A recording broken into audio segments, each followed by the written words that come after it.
कधीच नाही चुकणार तुमचे फेवरेट टीव्ही शोज झी5 सोबत, तेही एकदम फ्री। मला काही कळत नाहीये। मला पण मला तुला एक विचारायचंय, विचारू का? तू दारू का पितोयस? म्हणजे खूप प्रेशर आहे का? माझा इतका त्रास होतोय का तुला? म्हणजे मला कळतंय की लग्न जबरदस्तीने झालंय तुझं, तुला आपण मित्र होतो चांगले आणि तुला हे नातं नव्हतं पुढे न्यायचं असं, पण आता हे नातं लादलं गेलंय, मी सगळं समजू शकते। पण तुझं जसं आयुष्य बदललंय तसं माझं पण बदललंय ना। ह्यात माझी काय चूक आहे? नाही, चूक तुझी नाहीये शिवा। आय नो चूक माझी आहे। मी दारू प्यायली, मी ते सगळं नको करायला होतं। I am really sorry. मी परत असं वागणार नाही।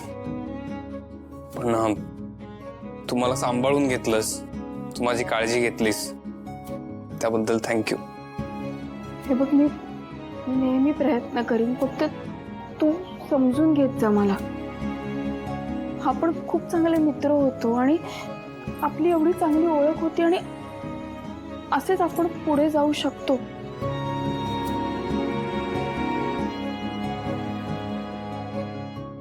चला निघायचं।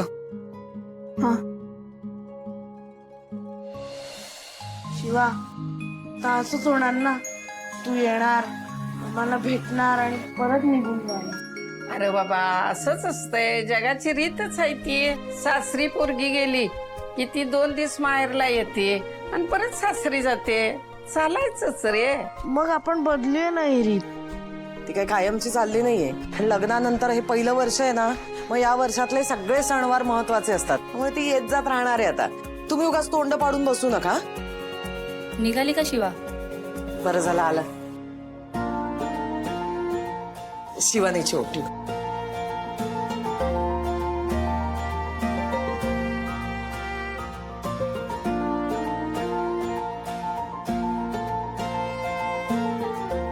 बरं, हे घे। ही शिदोरी माहेरून सासरी जाताना घेऊन जायची असते, सीताईंना सांग दिलीये म्हणून। आई, हे बघ, या आईकडनं आणि माझ्याकडनं तुला साडी बर का।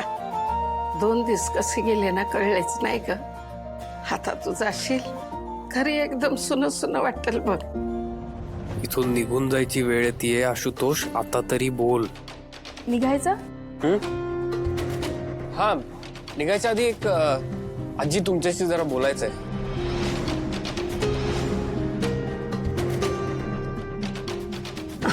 होय, मला बी बोलायचंय। चल कुठे?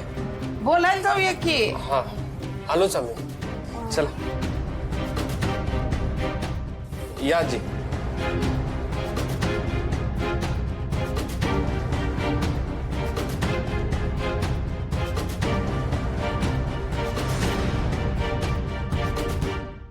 झी5 ॲप डाउनलोड करा आणि पहा सर्व एपिसोड्स एकदम फ्री।